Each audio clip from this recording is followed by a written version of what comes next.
Hey guys, and welcome back to another video. Today I wanted to go through a Mists of Tyrannus Scythe plus 17 that I did on my Boomkin, where I did 7.7k overall DPS. I'll mention before we get into the video that just a couple things. First, for anyone who doesn't know, I have just started playing Balanced Druid, so this is like the third week that I've been playing it more seriously, right? Because I'm trying to learn Balanced Druid to a high level these days. So I don't know everything, and my muscle memory isn't all there and all that stuff, so this may not be a large amount of damage to do as a Balanced Druid at 240 item level like I am, but hopefully over the coming weeks I can bump this number up quite a lot, and with that I'll be able to give better, more accurate commentary about stuff that I should be doing, which is my intention with this key. So I'm making this video mostly for myself, honestly, because I have been a big advocate in the past of recording your own gameplay. I think the best way to learn in World of Warcraft, and in a lot of other things, but in World of Warcraft specifically, is to just record when you're playing the game, and after you're done doing the key or whatever, maybe wait a couple hours and then pull it up and watch it back and think, what could I be doing differently that might be better? So that's my intention with this video. I'm just here to learn to be better, right? And also, this is an invite to anyone who is a good Balanced Druid. Feel free to join my Discord down in the description below, or leave a comment or something and let me know things that you think I could do better, or things that I'm doing really, really badly and stuff, because I may not notice and I may not know, right? So before that's like the big thing that I wanted to get out of the way. Just a couple forewarnings that, yes, I know I'm not playing optimally, and I'm also not crazy geared on this character, so bear with me a little bit. But yeah, let's get into it. I won't say anything about these talents really, except this is a tyrannical key, so I think there are arguments to be made for like Incarnation and New Moon maybe.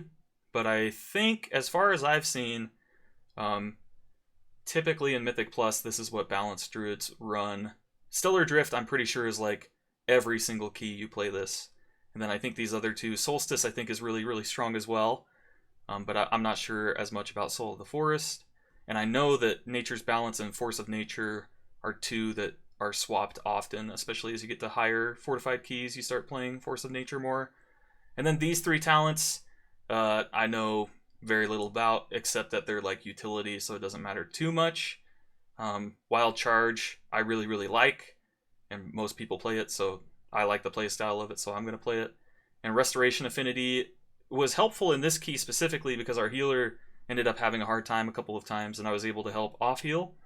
And with Resto Affinity, Heart of the Wild is really nice to, if you don't need Mass Entanglement or Mighty Bash for anything, Heart of the Wild is really nice to increase your healing with the group. So that's why I'm running these talents. I'll also mention real quick, I'm playing 3 potency conduits on Naya. Not positive if that's the right thing to do. I think having the longer celestial alignment is really good, and the increased damage during Convoke is really good. And I think Fury of the Skies is nice, but I don't know, honestly. I'm not sure if it's better to have a second defensive conduit here or what the deal is. So I just decided that these 3 would be the 3 that I run because I want to do as much damage as possible. So that's my reasoning behind that. And then yeah, let's get into the key. So I'll just hit play and we'll start watching. One thing I will mention, I know enough about how Mythic Plus works and Balanced Druids work that I press my Celestial Alignment before the key starts.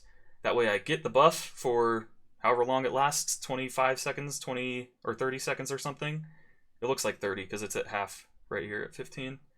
And your Celestial Alignment will be off cooldown immediately when you start the key. So that's just a little tip for anybody who doesn't know. Press any 3-minute cooldowns before the key starts and they'll reset. And also in 9.1.5, they're changing it so that, I need to pause just for a second because there's something I want to mention here. But in 9.1.5, they're changing it so that 2-minute cooldowns as well will reset when you start a key. So For us Shadow Priests, that's important to note because you can use Power Infusion before the key starts, and it'll reset when the key starts. So I can see some interesting plays where you Power Infuse somebody, usually yourself, I'm sure. Like at the beginning of Sanguine Depths or something, you press Power Infusion on yourself before the key starts, and then you can Power Infuse yourself later during the pull, that kind of thing.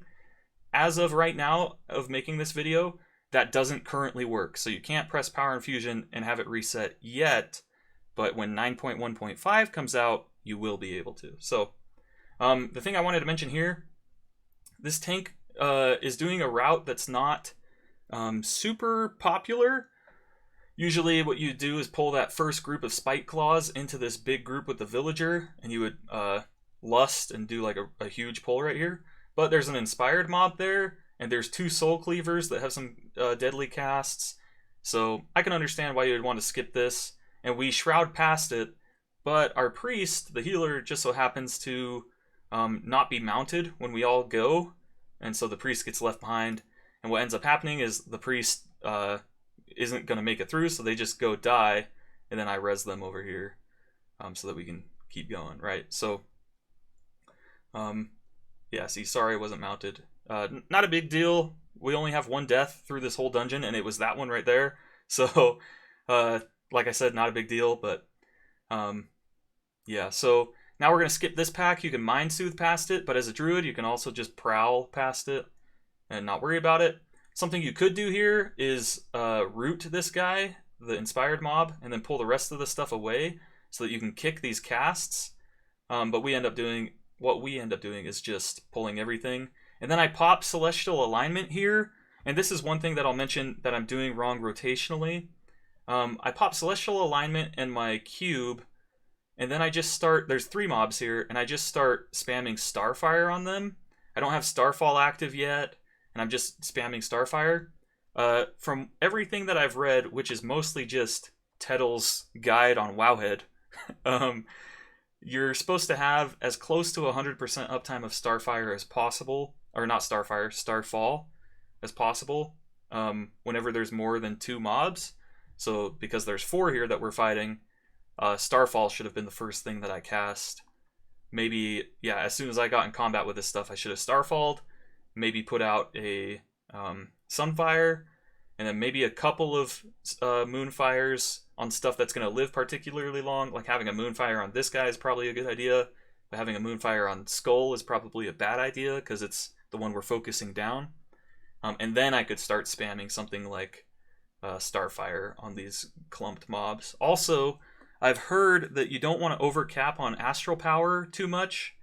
So like right here, I'm just spamming another Starfire, even though it's going to put me over 100 Astral Power. What you're supposed to do is use your Star Surges to keep from overcapping while staying at above 50 Astral Power so that you can cast this next Starfall that I'm about to cast to keep yourself from overcapping. So you don't want to cast too many Star Surges because then you get to a point where you don't have enough Astral Power to cast your Starfall. But you want to cast enough that you don't overcap on Insanity too much so that you can, not Insanity, Astral Power. You don't want to overcap on Astral Power too much because then you're wasting Astral Power, right? There is a point where, like, I think in the Wowhead article it says when there are 5+ stacked mobs, it's fine to overcap. But I'm not positive about that. So what I should have been doing here is keep Starfall up all the time, and then put out a couple dots, like Sunfire for sure, and then maybe on these higher health ones, maybe 1 or 2 Moonfires, and then yeah, start spamming Starfire like I'm doing here. And I would have done more than this 9k DPS that I'm doing right now. Also, I Typhooned this guy away and almost pushed him into the Incinerator, which was bad, but not too big of a deal because I didn't. And then yeah, like right now I put my Sunfire on this guy. The play style, oh, I'll also mention, if you notice this is Sinful Revelation. I should have been playing Celestial Guidance as my weapon enchant, but I don't know how big of a difference that's going to make. And also, this guy is pretty poor, only 47,000 gold, so probably not going to spend the gold to swap the enchants on this guy every single chance I get. But I should probably just leave Celestial Guidance on him and use that pretty frequently. So I Ursul's Vortex this guy as he's chasing the tank, because those dudes can have a what's it called? Like a lifesteal ability, where every auto attack that they do hits for more damage and takes some of the tank's life and gives it to the mob. And then right here, my cooldowns are back up. Celestial Alignment. Oh, actually, Celestial Alignment's not back up, but Convoke is back up. Or maybe I haven't even used it yet. Yeah, I think this is my first use of Convoke. So I decide to be an ethical gamer here, and I push my 2 dots, which just so happen to proc my Arcanic Pulsar. That's something that I should probably be tracking that I'm not tracking currently. You can know when you're going to get into these Celestial Alignment windows from your Legendary if you just keep an eye on how much Astral Power you've spent for it. So that's something I should track for sure, but I'm not currently. I just get lucky enough that right when I want to Convoke, I also happen to proc my Legendary. So this Convoke right here is going to be really strong. And you'll see if you watch the DPS meter over there, I jump up to almost 12k DPS on this Incinerator right here. And granted, that's not going to be the best use of Convoke if you're strictly going for overall DPS, but for timing the dungeon, that is probably a good use of Convoke, because these lieutenants can take a while to kill. And so the faster you kill them, it's kind of like popping CDs on a prideful mob. People hate popping CDs on prideful mobs, or they hated it because it was only one enemy that you're fighting, so all of your spells only hit for 1 times however much damage they do, versus hitting Convoke on like a pack of 20 mobs, where my full moon could hit like 20 mobs at the same time, that kind of thing. But I think it's the ethical play, better for overall time spent in the dungeon, so I decided to do it. And then one other thing I'll mention, I keep forgetting that with Stellar Drift, you can cast while moving when you're inside Starfall, because that's something that you can't ever really do as a Shadow Priest unless you play like Surrender to Madness, which pretty much nobody plays these days. So I should take advantage of that more often, and moments like right now, I should be moving to get out of the way instead of just standing there casting, turreting. These guys cast these Bramble Bursts, which can be avoided 100% of the time as long as you just move like right when the cast is finishing. It takes them like half a second to pop up. And then right here, I hard trolled. So let me go back just a little bit. Something that I wanted to show off a little bit right here is that Wild Charge can do different things depending on what shape you're in, right? So if you're in Moonkin form, it'll send you backwards, like Disengage. If you go into human form, it's like Leap of Faith, but cast by the person that you would typically be gripping, so you can jump to your allies, which is really nice. And then if you cast it in cat form, like I do here, you'll jump to your enemy and jump behind them. But I just so happen to... I'm like, oh, I want to get into melee range so I can be close to this guy to dodge the frontals and things easier. So I start running in cat form for 1, the increased movement speed of cat form, and 2, to have access to this Wild Charge. But it just so happens that as I'm running in, I don't notice that Quaking comes out. So I jump in here with Quaking, and there's already 3 Quaking circles down, and I end up cleaving and almost standing in the middle of all 4. So that was a bad play by me for sure. I should have just stepped forward a little bit. Like, I don't need to be in melee here. It is helpful to get around for the frontals, but yeah, like I was saying, it's not necessary, so I shouldn't have done it. You want to try and move as little as possible, just because when you move, usually you can't cast, right?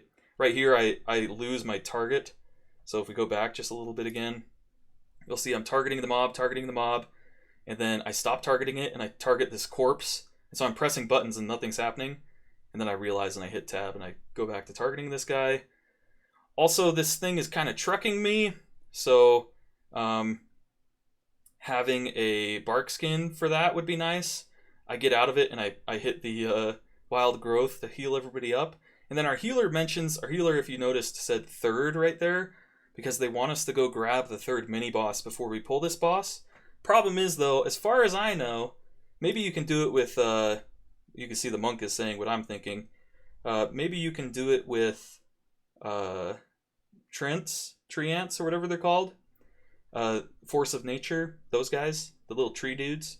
You might be able to pull this incinerator with those guys, but I don't have that talent, and also I'm not sure if you even can, and I don't know of any other class. I know priests can do it in a weird way, like if you pop Mindbender while you're in combat, and then you target the... You have to get in combat with the incinerator somehow, and then your Mindbender can go over there and start hitting it and bring it back. But it's like really tricky to do as a priest, and I don't think any of these other 3 classes can do it. So the monk says how, and we come over here to do it, but then it turns out that none of us can, and none of us really know how. So we waste a bit of time here waiting around to see if anybody... Because we're not in voice chat or anything, this is just a pug.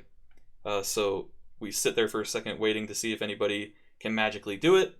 Nobody can, so we go back to the boss and we start boss fighting. And here I do it well. So I popped Starfall immediately after putting my dots on both targets.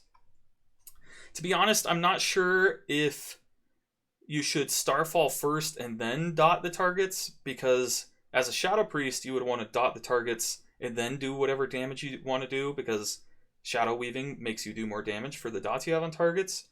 But as a balanced Druid, you don't have Shadow Weaving, so you're not going to do more damage to these things just because they have Sunfire and Moonfire on them, as far as I know. So it might be better to Starfall first, and then put your dots up, and then go into your rotation. And then you'll notice I'm casting a Starfire right here. What I'll probably end up doing is 2 Starfires, and then what I should do is spam Wrath on the big dude. So we'll see what I do, because I cast the 2 Starfires to get into an Eclipse, and then yeah, I start spamming Wrath, and then I hit a Star Surge there. That second one I shouldn't have used, because the first one was fine to use because I was at like 80 Astral Power or something, maybe a little less, and it put me down to like 40, which is close enough to cast to 50, which you need for Starfall, that I could get back to Starfall really quick, because my Starfall just fell off. But instead I cast a second Star Surge, which means that I'm now down to 27 Astral Power, and for me to get back to the Starfall is going to take 1, 2, and then I cast another Star Surge instead of Starfalling again, which I should have done. Yeah, so it takes like 4 Wrath casts to get back up to my Starfall. And I still haven't Starfalled. I've just been casting Star Surges instead. Now I finally put Starfall back up. I should have done this before.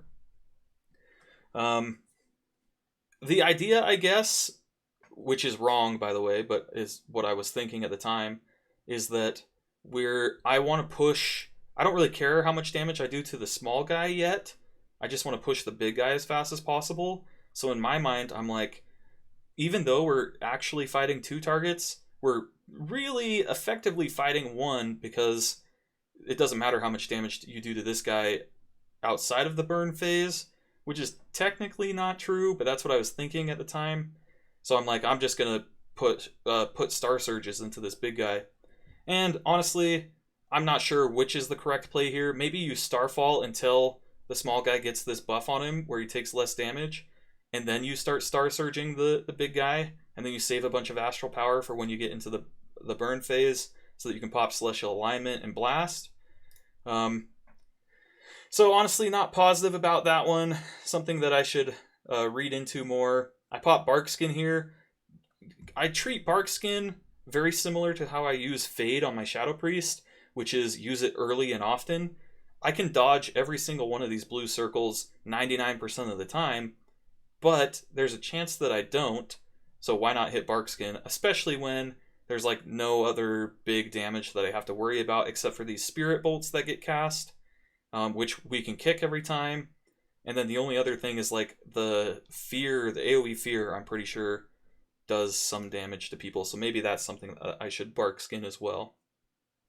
And then any Cleaves of Quaking would also hurt, but you may have noticed that we don't have a Lust in this group. Actually, let me go back real quick and see if that Fear did damage. So here's the lust, and then here comes the fear. And it looks like, no, it looks like it just fears you and doesn't do damage. But then everybody basically gets hit by those blue things. And then here, we're like really low. This would be a good time to hit. Okay, so if we weren't about to push, that would have been a good time to hit Wild Growth to put some healing out on my friends. Also, Heart of the Wild could have been good there to help with that healing. But instead, I wanted to build up enough astral power. I'm capped right now. It's probably not good to be at 100 here, but I want to be over 90 if I can, because the idea is as soon as this guy becomes vulnerable, I want to press Celestial Alignment, my Cube, my Haste buff as a troll, and then pop 3 Star Surges into him. Then I'm going to Convoke, and then after Convoke is over, I'll pop more Star Surges, and then I'll go back to my single target rotation on that guy. So let's see what I do. Celestial Alignment, Inscrutable Quantum Device just comes out right as the Wrath falls off this guy. I Star Surge twice, it looks like, and then a third time, and then I wait for Quaking, and then I Convoke. So I think how I handled this right here was pretty good. I should have Star Surged right there between those 2 Wraths. I should have Star Surged right there as well. As soon as you get over 30, you should Star Surge, I think. Another Star Surge right there would have been good. And then, yeah, we're back into this single target. And the meter kind of reflects what I was thinking, that I did pretty decent, right? I'm on the top of the meter right here, which you would expect a balanced Druid to beat a Windwalker Monk and a Rogue in single target like 99% of the time. But it's always good to actually meet those expectations, right?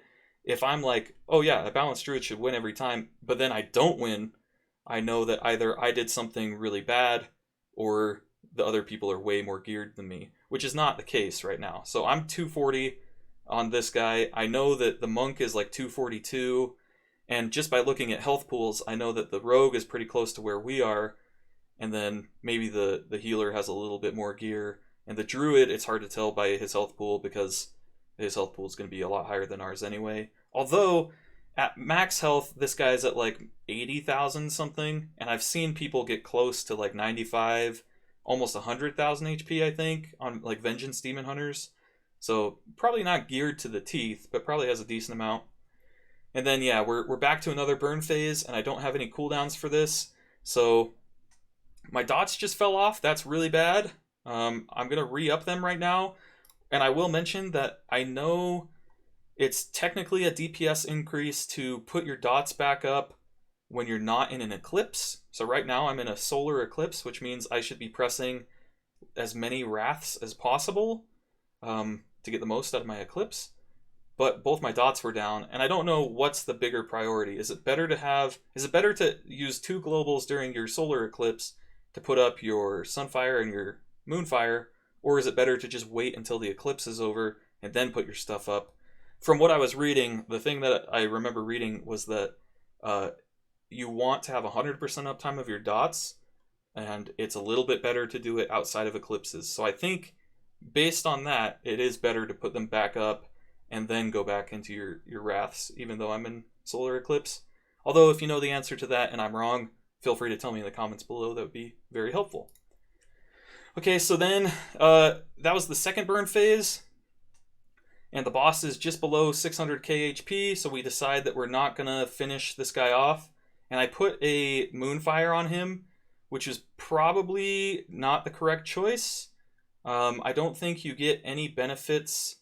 Actually, I'm not positive now that I think about it. I think Sunfire does give astral power over time, and I think Moonfire might as well. So it may be the correct choice to put Moonfire on that guy for astral power generation, but any damage you do to that guy is wasted because you're gonna kill the small guy, and when the small guy dies, that's it, right? So it doesn't matter if you kill the big guy or not, so there's no point doing damage to him in that moment in particular.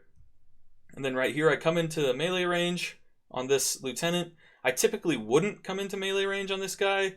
It's just that, oh, I didn't notice that. When I was doing the key, I thought the tank pulled these guys on purpose, but actually he got feared by that AoE fear because no one was standing on him. So what I was going to say is, I don't usually stand in melee range for this lieutenant guy. It's just that if there, you have to have another range player who will stand by you, and the healer ran into melee range, so I had to, right? I didn't have a choice there. On a week like this with Quaking, it's Quaking, Inspiring, Tyrannical. On a week with Quaking, I want to avoid being in melee as often as possible, just so that I'm not, getting in the way of other players who are going to have to spread out for Quaking. And then I pop Convoke here. This is another semi-ethical Convoke because there are 3 mobs and there's the 1 priority mob, which is why I Convoked. It just so happens that we pulled these 2 as well, which makes my Convoke more valuable, so yay for me. I noticed the healer's about to die, but I guess I don't care, and so I do nothing about it. I thought I was going to Wild Growth there or throw a Rejuve or something, but there is a fine line between doing helpful off-healing and doing too much off-healing. It's just that as a balanced druid, you have Wild Growth, which does like a lot of off-healing for 1 global. It puts a dot on all 5 of you, so it's like pretty effective healing. So I want to be pressing Wild Growth like pretty much whenever I can. It's just that you don't want to waste globals that you should be doing damage by pressing like Wild Growth when you don't need to. When the healer's doing just fine, you're not in combat, nobody's going to die, that kind of thing. Here I popped Celestial Alignment, it looks like, and then I put Sunfire on everything, and then I was back to mostly spamming Starfires, which probably, again, I didn't have 100% uptime of Starfall, which is a big thing that I've noticed as I have watched these keys of mine back. I need to work on my Starfall uptime. And then past that, like right here, I cast, okay, let's go back. Actually, I can see from right here. I'm in Moonkin form. I start casting a Wrath. Why? There's 4 targets here. I should immediately cast Starfall. Don't cast Wrath.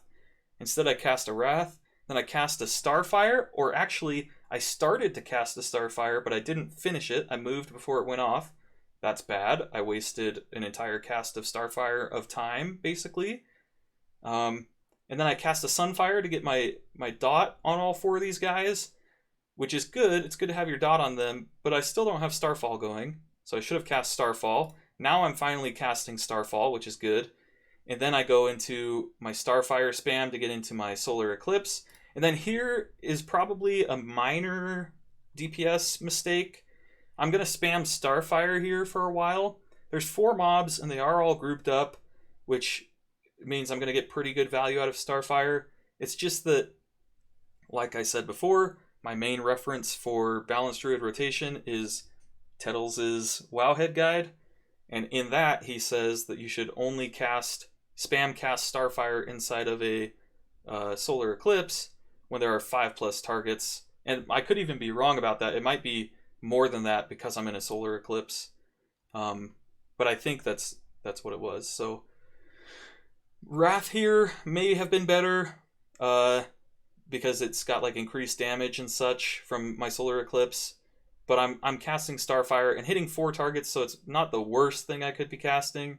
Like if I was putting Moonfires on all of these, that'd probably be worse than spamming Starfire here. But still, not the best. And then I use my Ebon Soul Vice. I'll also mention this is a very suboptimal trinket to be playing on Balanced Druid. It's just my only other option right now. That's why this is a Mists of Tyrannus Scythe, because I'm trying to get an Unbound Changeling. I have not gotten it yet, so you should see this Ebon Soul Vice in future videos as well.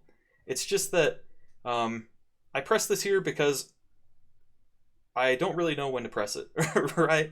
I know that you want to use your cube with your cooldown windows, especially during Lust, because you get your second highest, or maybe it's your highest. It's either your or maybe it's just a random secondary stat. But I thought it was in Lust you get your highest or second highest secondary stat, and so you want to do that during your cooldown windows, especially in Lust.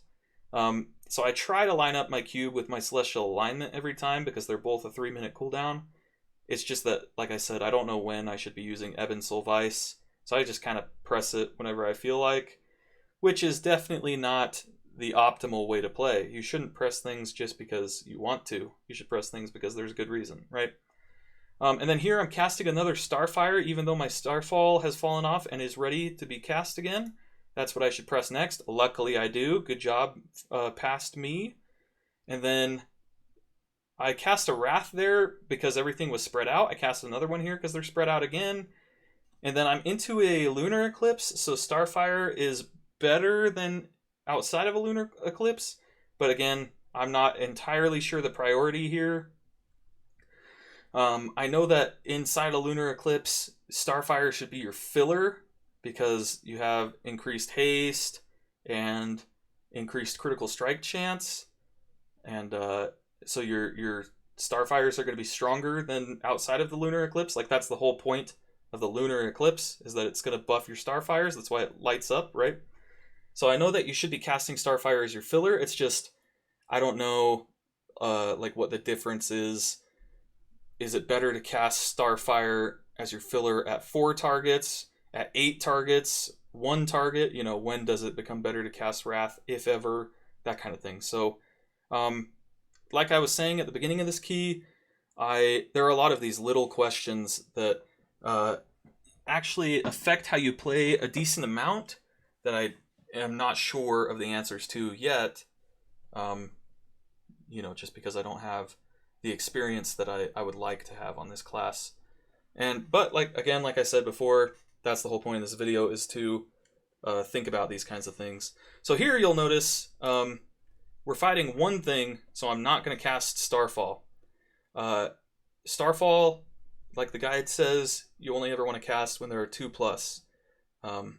So that's what I'm doing. I'm just going to spam, especially right now that I just convoked.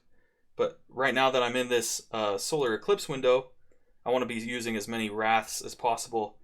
The other thing I'll mention is the reason. So if we go back to the beginning of this poll, you'll see that my convoke, let's see right here, my convoke is off cooldown, but I'm not going to press it immediately when we start this poll for 2 reasons. First,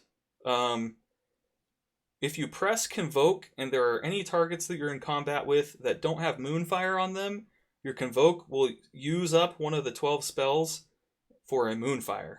And that is like a huge waste. It could be a Star Surge, right? Which is way better than a Moonfire. So I'm at the very least, I should put Moonfire on this guy. And then also, I would like to use both my charges of Starfire to get me into a Solar Eclipse, because your Convoke is going to do more damage inside a Solar Eclipse because you get increased damage, just increased damage done when you're in a Solar Eclipse. So I should come in here, I Wrath once for no reason in my opinion, I put both dots up, and then I Starfire twice, and now I should spend all of my Astral Power, or a lot of it at least, so that when I press Convoke I don't overcap on Astral Power.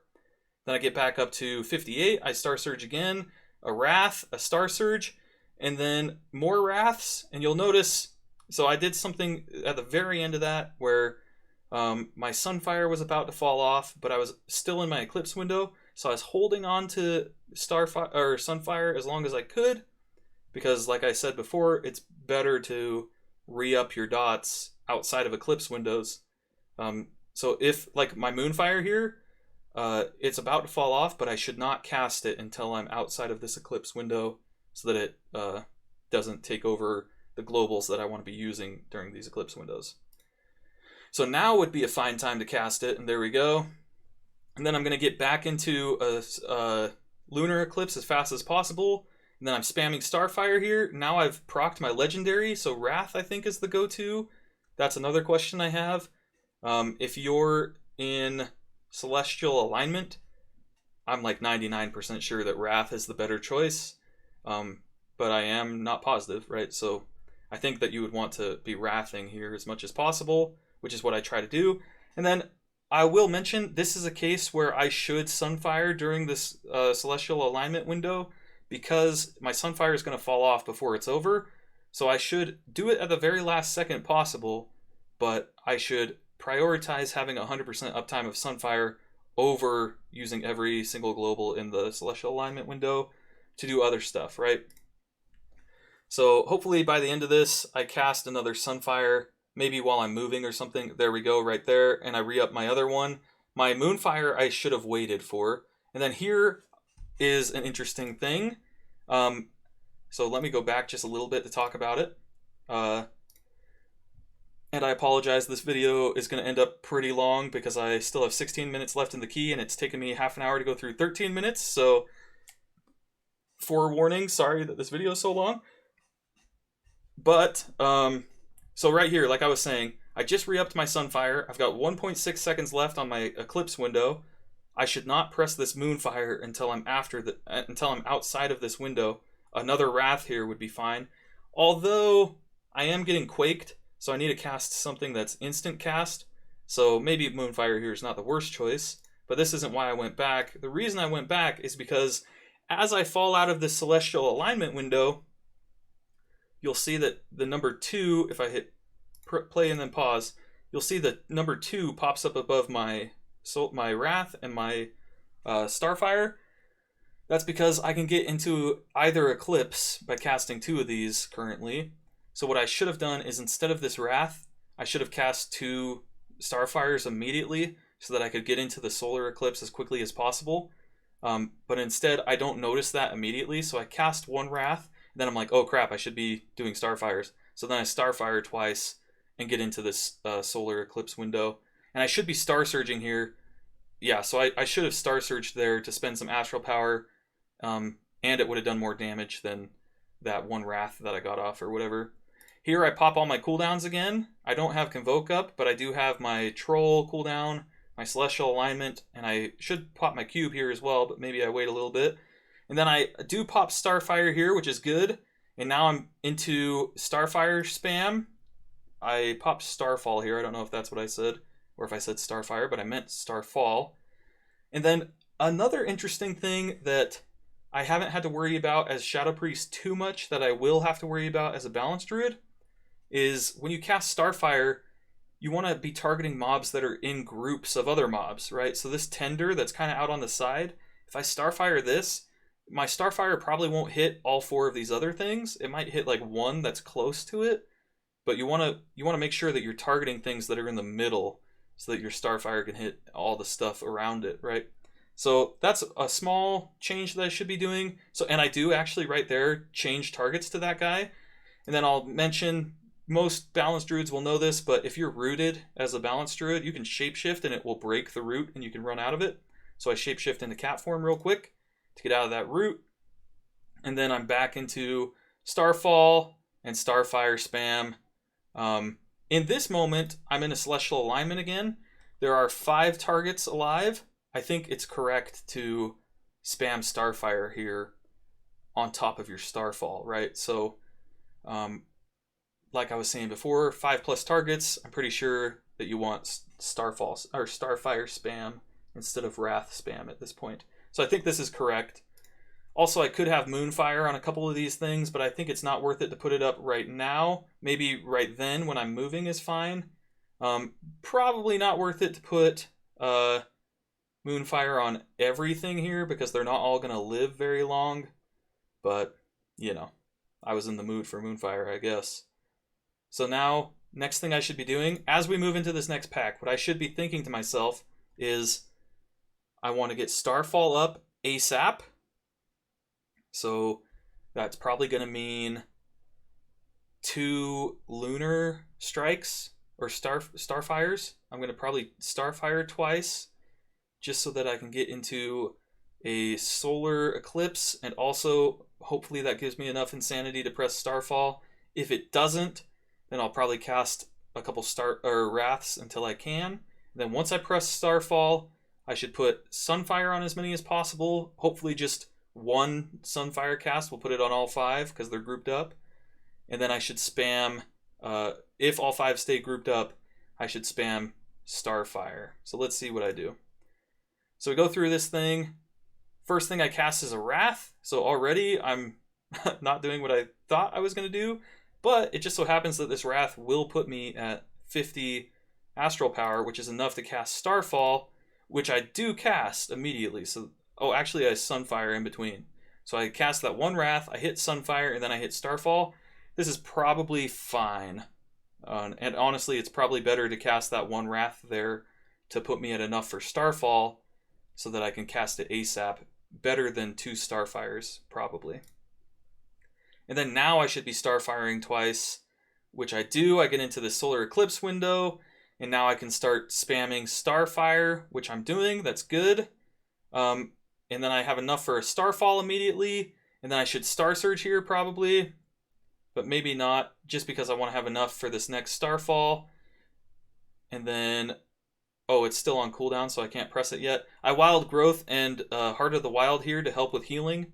I was looking at my rotation too much, so I didn't realize that health was a problem. So that's probably a good idea to heal everybody. And then I get into a Lunar Eclipse again, because I do know that you want to be in as many eclipses as possible. You want to go from, especially if you're playing, I think Solstice is what it's called.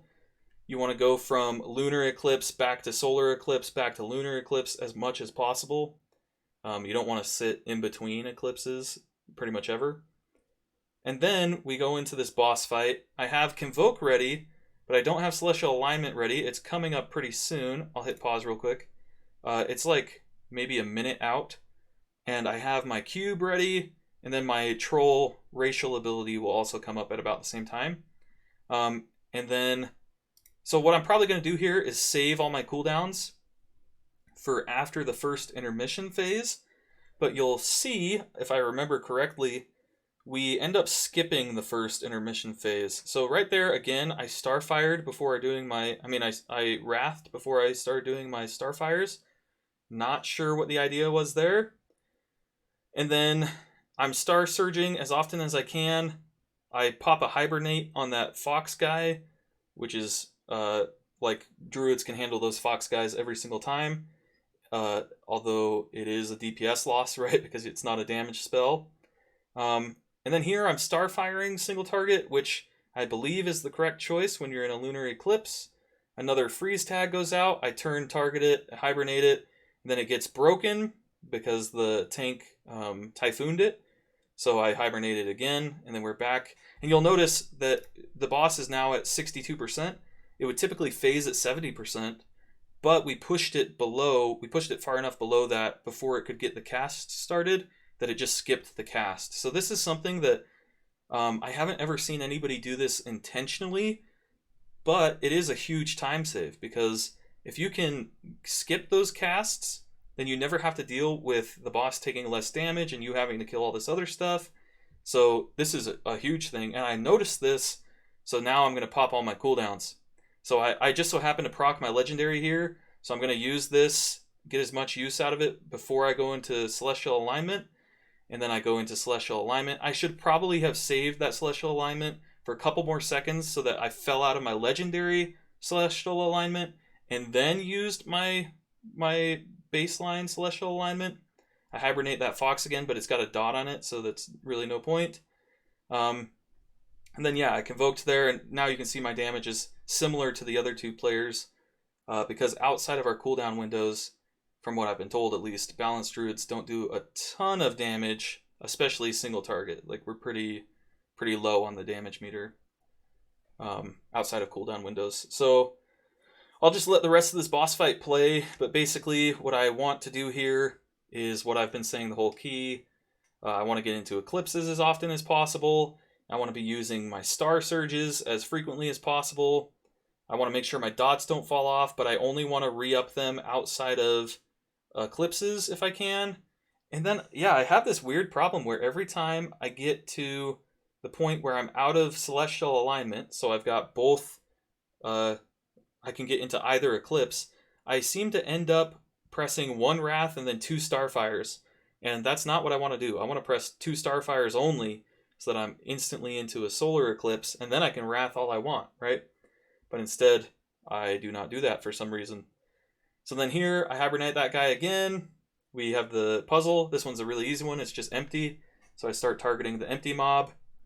And then, yeah, it's going to die. This is an interesting thing. I was in the way of the tank getting to that mob.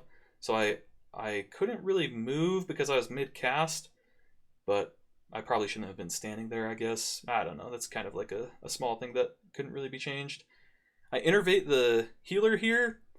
just because in my current state where I don't really know all the best timings or anything, I'm just kind of throwing Innervate out as often as I can. It's similar to like how you want to press Vampiric Embrace as much as possible if you don't know when good times to press it are. I'm just kind of pressing Innervate because I have it, right? And it will get 0 benefit if I never press it, and some benefit is better than 0, so pressing it whenever is better than never pressing it, right? So that's what I do. And then this is a cool little thing you can do. You can blink with Soul Shape, and it'll put you immediately to the ground as long as there's a place to put you that's clear and obvious. So when you jump off of that thing, you can get to the ground faster if you Soul Shape immediately. And I don't really use Soul Shape for anything else. So, and then here, we haven't pulled yet because our tank, like I said before, we don't have a Lust in this group. And our tank, we had one set of drums on this rogue, and he used it on that first boss. So we have no Lust capabilities. So at the top of the waterfall back there, the tank bought some drums, and when we got down, he grabbed his mailbox and, you know, picked up the drums to use. Not entirely sure why I didn't get a Binding of Misery on me there. I think it has something to do with me already being in melee range.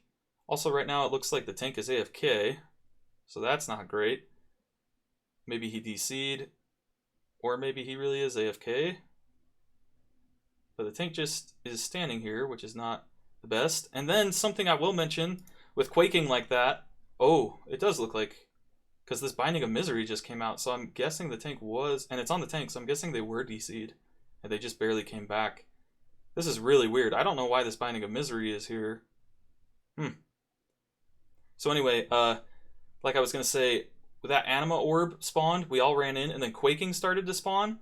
If you've already clicked on the Anima Orb and had this UI pop up, you can run as far away as you want, and you can still choose a power. So what I do is, I see Quaking's about to go out, and I just run off so that I can pick this power without quaking all my friends, which is a good move in my opinion. And then we're going to pull this Staghorn. The tank drops his mailbox now, you can see on my mini-map. And so this is why we haven't pulled yet, because the tank was figuring out the drums situation.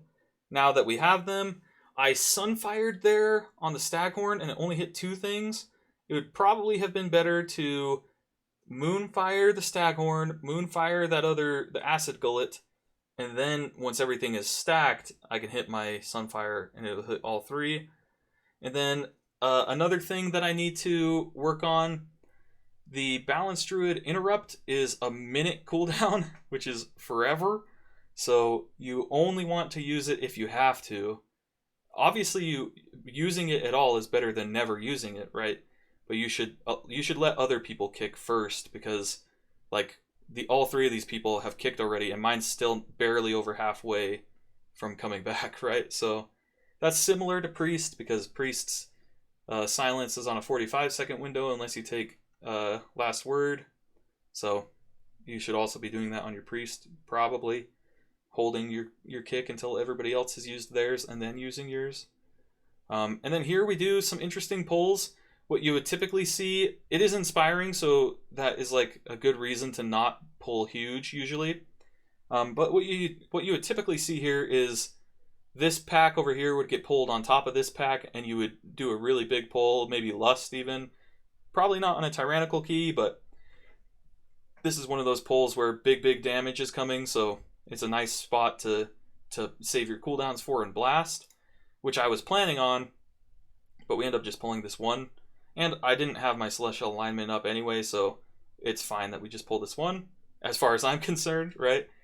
And then I'm going to get into this Solar Eclipse, and then I do a big mistake, and I cast Convoke right as Quaking comes out.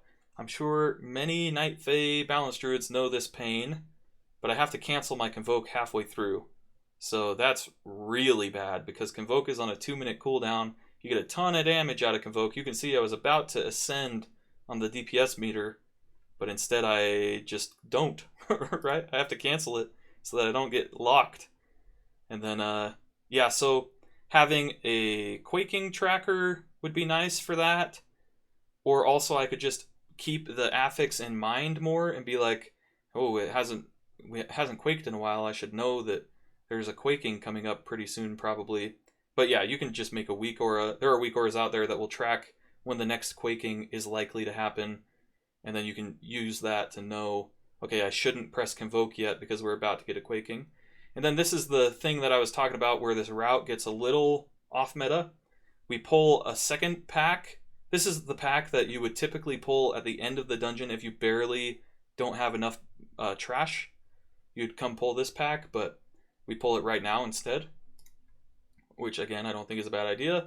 And then the tank is saying back because what the tank wants to do, I'll mention something else right here as well. What the tank wants to do is pull this pack into that other pack and go big. And so as I'm running away, I have this green circle on me, and you'll see I press cat form. I think I sprinted here as well. Oh no, it was on cooldown. But I tried to run away from this healer, but we end up running together for 3 ticks of this circle. That's something I should have realized and just stopped or gotten out of the way so that I wasn't running on top of this healer the whole time.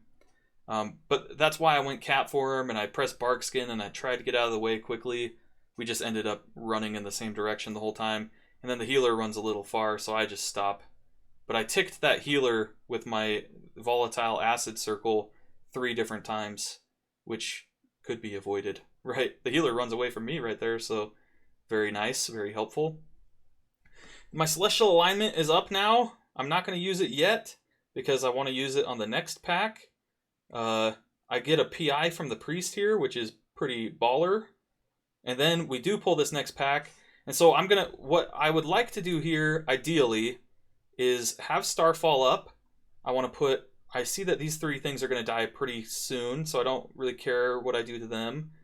I'm going to put Moonfire on the Staghorn, and on the other elite guy, which I think is this dude back here that you can barely see, I should put Moonfire on that as well. And then I should, if I were to convoke this, I should save my convoke for after all the larvae die, and then hit it, so that it's not putting Moonfire on every single larva.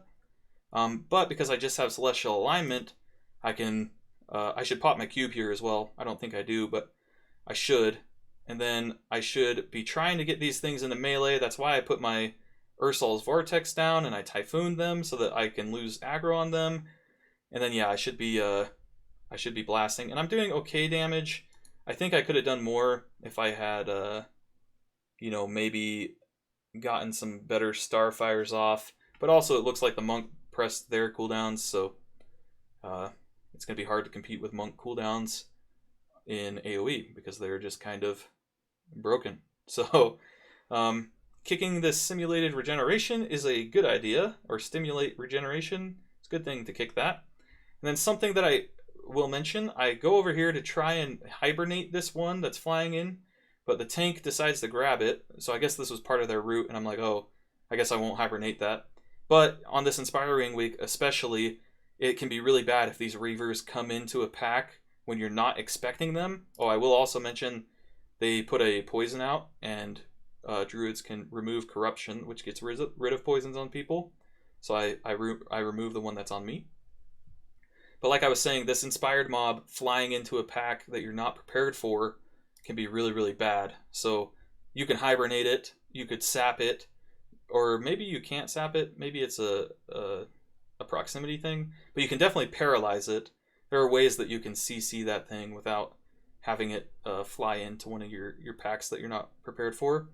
And then what I'll try to do here is get any poison dispels off that are like 3 stacks, 4 stacks. If I notice anybody getting trucked by it, I can get rid of it, so I should be. But I shouldn't get rid of them immediately if they're not at like high stacks. Like this is only 2. And I don't know if this is the one that I can dispel, because it didn't look like it was changing the color of the nameplate. But yeah, there's the one that you can dispel from those Reavers, and that's one that you want to be keeping an eye on, because like our healer can't get rid of that dot as far as I know. So I should be keeping an eye on that. This other Druid can also get rid of it, so I probably will never. Yeah, it's not this dot. It's the one that comes from the Reavers. But I'd probably never remove corruption off the tank, because the tank can remove the corruption from themselves, but I should be doing it on myself and other people. So, and then here, this is just some. This is where Balanced Druid really shines, is when you have a lot of targets like this. You can just hit Starfall, and Starfall by itself will do a lot of damage, right? You don't really have to. I mean, you should be pressing other spells as well, but you can do good damage with just hitting Starfall, right? Because it's just that strong these days. And then we have enough trash now to go into the boss fight. And my CDs are about to come up. So the tank asks CDs, and I say, I'm good. I've got like 7 seconds left on Convoke CD. So how should I approach this boss fight? Let's see. So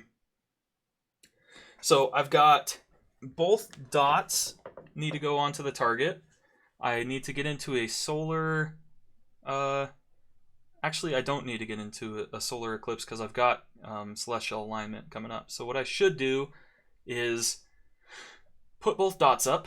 So Moonfire, Sunfire, and then Wrath as many times as it takes to get over 60 astral power.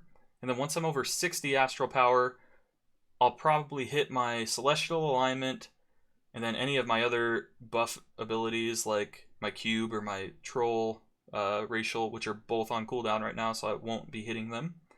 But I should do that in an ideal world. And then once I'm in my celestial alignment, which is going to be the next thing I do, I should spam Star Surge until I'm below like 10 astral power. I'll just do 2 because that'll put me at 0. And then I'll immediately Convoke, preferably in melee range, because then you get some thrashes out and stuff like that, which do good damage. So we'll see what I end up doing. So it turns out that let's go back just a little bit and see. So we're about to go in. I cast a Wrath. I cast another Wrath. I Moonfire, Sunfire. Celestial Alignment, 2 Star Surges, Convoke the Spirits after the Quaking. I learned my lesson that time. And then I spam 2 more Star Surges, and now it should be all Wrath all the time. So as many Wraths as possible. It would be good to refresh that dot ASAP, because it's going to fall off before my Celestial Alignment is over. And so I can get as much Pandemic out of it as possible. And then here, I'm going to try and bait these circles in a way that is easy to deal with. I Ursul's Vortex those 3 larvae to keep them on top of each other. Put a Sunfire on them, and then the monk comes and destroys them. And then, yeah, I'm just in single target. I'm about to fall out of my Celestial Alignment, and then I Wrath there twice. That is a mistake for sure. I should have Starfired there twice to get into a solar eclipse so that I could be blasting. I try to innervate the healer there, but they're out of range. So I'm just going to say, okay, I just won't innervate you yet. And then I do innervate them in the future during this boss fight, but then I proc my legendary again, so now I should be Wrathing and Star Surging as much as possible. I get a Power Infusion, which is dope. I love it when people give me Power Infusion. And then, something I'll mention here, I noticed that the ads come out, so I could have Star Surged there for single target damage, but instead I Starfalled to get damage on these larvae because they need to die as well. And Balanced Druids are really good for this. So as a Shadow Priest, I wouldn't worry too much about hitting these larvae until they were all grouped up and close to each other, so I can Searing Nightmare them and get Mind Seer damage and stuff like that. Instead, what I do is I wait for... as a Balanced Druid, you can hit them from however big this range is of this giant circle, right? So I'm hitting these 2 already, and I'll be hitting these 2 as soon as they get in this circle, and I'll be doing effective damage to them without having them grouped up, which is what Balanced Druid is really good at. So I pop Starfall there instead of a Star Surge. I can see an argument both ways. Star Surge will kill the boss quicker, but those larvae do need to die, and I'm playing a good class for killing them, so I think Starfall is not a bad idea. This is when I innervate the healer, by the way. And then I re-up my Sunfire while I'm in the Eclipse window. Again, not great, but it was going to fall off before the Eclipse window was over, so it's best to do it before it falls off, right? And then again, I get into an Eclipse before I re-up that Moonfire. It would have been nice to cast Moonfire right before that Eclipse. Our healer takes a big chunk of damage there, but it doesn't matter too much. I can't really do anything about that. I could cast some Regrowths to try and help out, but I'm probably better off just hitting the boss, especially because, okay, so here's another feels bad moment. The healer, right after they got chunked really big like that, their attention is going to go to themselves immediately, because most players, when they're right about to die, are going to be thinking, how can I save myself right now? Which is the correct thing to be thinking, right? So I don't have to worry too much about the healer, because they're likely to be casting their oh crap buttons on themselves. So any heals that I send out when they're right about to die are probably going to be sniped by their own healing, or make their own healing do overhealing instead of actual healing. So there are times where you should save your healer's life, right? But I think in that scenario right there, there was no other damage coming out, so I'm better off letting the healer heal himself up. And then I press Convoke here right as the larva spawn. This is a really feels bad moment because you see Star Surges going to larva that don't matter, and it looks like I only moonfired one, which is good, but I could have moonfired all four on accident with Convoke. So it would have been better to either hold that Convoke right there. Actually, it almost certainly would be better to hold that Convoke until after these larvae die and now press it. But to be honest, I was probably just not aware that those larvae were about to come out. I pop Sprint here to go break the Mind Link real quick. That's a nice thing to do. Then my Moonfire falls off, so I re-up it before I get into this Eclipse window, but I just so happen to get Arcane locked. I shouldn't have to say this, but being Arcane locked is bad. So don't do that. But yeah, I'm Arcane locked, and contrary to Shadow Priest, if you're a Shadow Priest and you get hit by Quaking, there are like 3 spells that you can still cast, because when you get Shadow locked, like 99% of Shadow spells, which makes sense, I mean, they're Shadow Priests, 99% of their spells are Shadow, so you're not going to be able to cast pretty much anything. But Balanced Druids have a pretty diverse set of spells, so when you get Arcane locked like this, you can still cast Wrath, you can still cast Sunfire, you can still cast Star Surge, you can still cast Starfall. I'm pretty sure, not positive, because I think Starfall is astral damage, and astral damage is not arcane damage, but I could be wrong about that. But yeah, really the only thing I couldn't cast there is Moonfire and Starfire, which is fine because Wraths are better here anyway. So that's going to be the end of the boss fight, and the end of the dungeon. If you made it this far, thanks for sticking around. Hopefully this helped you as much as I think it helped me. If you liked this video, make sure you click the like button. If you really liked it, feel free to hit the subscribe button. Like I said at the beginning, there's a link to my Discord server down in the description if you want to come chat with me and the people who also watch my videos and want to chat with me and you guys. So we've got a community of about 300 people there these days, so feel free to stop by and say hello. Also, if you have any Druid tips, I would love for you to come tell me those in my Discord. And then yeah, that's going to be the end of the video, so thanks for watching, and I will see you guys in the next video. Peace!